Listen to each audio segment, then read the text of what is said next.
पाकिस्तान को चीन से 2 अरब 30 करोड़ डॉलर कर्जा मिल गया।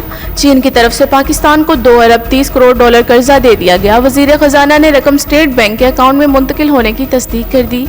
वज़ीर ख़जाना ने कहा कि चीनी कंसोर्शियम की जानिब से पाकिस्तान को कर्ज की मद में 2 अरब 30 करोड़ डॉलर मसूल हो गए। कहा कि ये रकम स्टेट बैंक के अकाउंट में मुंतकिल हो गई है, जिसके बाद हमारे ज़र मुबादला के ज़खायर में इजाफा हो गया।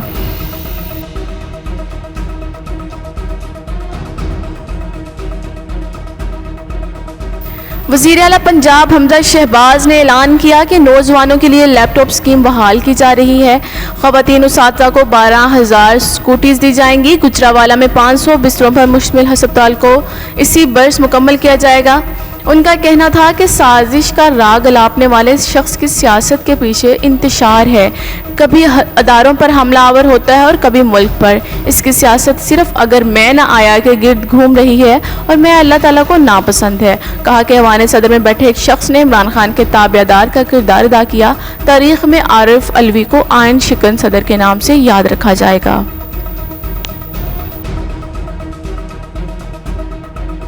तुम पर 10% सुपर टैक्स यानी गुर्बत को कम करने का हम टैक्स लगा रहे हैं। सीमेंट, स्टील, चीनी की industry, sugar industry, oil and gas, fertiliser, LNG terminal, textile, banking industry, automobile industry जो गाड़ियां बनाती हैं, सिगरेट मैन्युफैक्चरिंग इंडस्ट्री, बेवरेजेस के ऊपर भी ये 10% टैक्स लगाया गया है।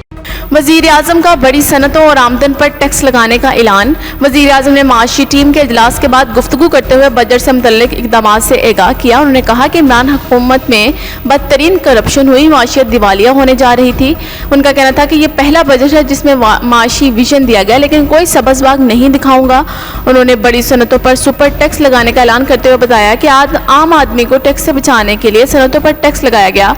Cement, steel, sugar, oil and gas, LNG terminal, fertiliser, banking, textile, automobile, chemical, breweries और सिगरेट इंडस्ट्री पर भी 10% सुपर टैक्स लगेगा। उन्होंने कहा कि सालाना 15 करोड़ रुपए से ज़ायद आमदन पर 1%, 20 करोड़ रुपए से ज़ायद आमदन पर 2%, 25 करोड़ रुपए से ज़ायद आमदन पर 3% और 30 करोड़ रुपए सालाना से ज़ायद आमदन पर 4% टैक्स लगाया जाएगा।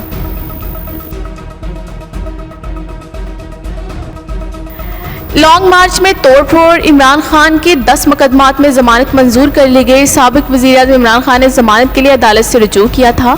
इस मौका पर सिक्योरिटी के सख्त इंतजाम किए गए थे। सेशन जज कामराज बिशारत मुफ्ती ने इमरान खान की जमानतों की दरख्वास्त पर समाअत की। अदालत ने इमरान खान के 10 मुकदमात में जमानत मंजूर कर ली और पुलिस को रिकॉर्ड समेत आइंदा समाअत पर तलब कर लिया। अदालत ने साबिक वज़ीर-ए-आज़म की 5-5 हज़ार रुपये की जमानती मसलकों की इवज़ 6 जुलाई तक जमानत मंजूर की।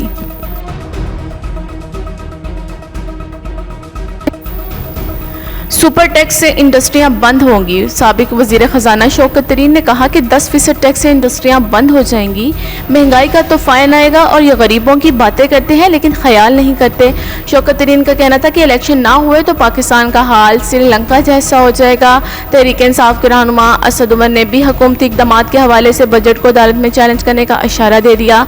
कहा कि अगर सेनेट सिफारिशात पेश नहीं करेगी तो ये गैर कानूनी बजट होगा। मुल्क की तारीख में पहली बार किसी ने असम्बली से बाहर बैठकर बजट पेश। उन्होंने वज़ीर आज़म शहबाज शरीफ से सवाल किया कि क्या आपका कपड़े बेचकर महंगाई ख़त्म करने वाला मंसूबा ख़त्म हो गया। कहा कि मियाँ साहब खुदा का वास्ता है हबीब जालब को माफ़ करें, आपका हबीब जालब से इतना ही ताल्लुक़ है जितना जो बाइडन का ग्वाल मंडी से।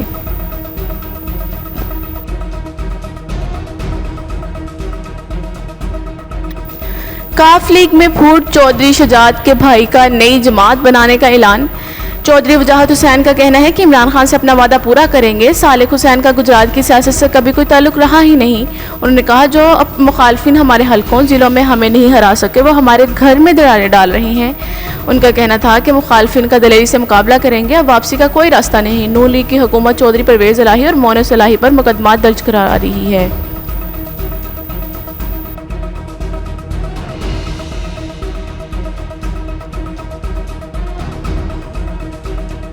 कराची वालों के लिए बिजली महंगी होगी। महाना फ्यूल प्राइस एडजस्टमेंट की मद में के इलेक्ट्रिक के लिए अप्रैल 2022 के बिलों में फी यूनिट 5 रुपये 27 पैसे का इजाफा कर दिया गया।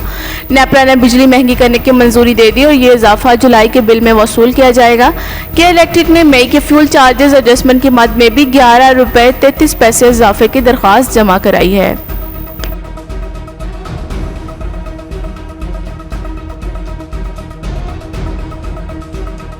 मुल्क में पेट्रोलियम मसनूआत की कीमतों में इजाफे के बाद हालिया एक हफ्ते के दौरान मुल्क में महंगाई की शरह में 1.01% का रिकॉर्ड इजाफा हुआ।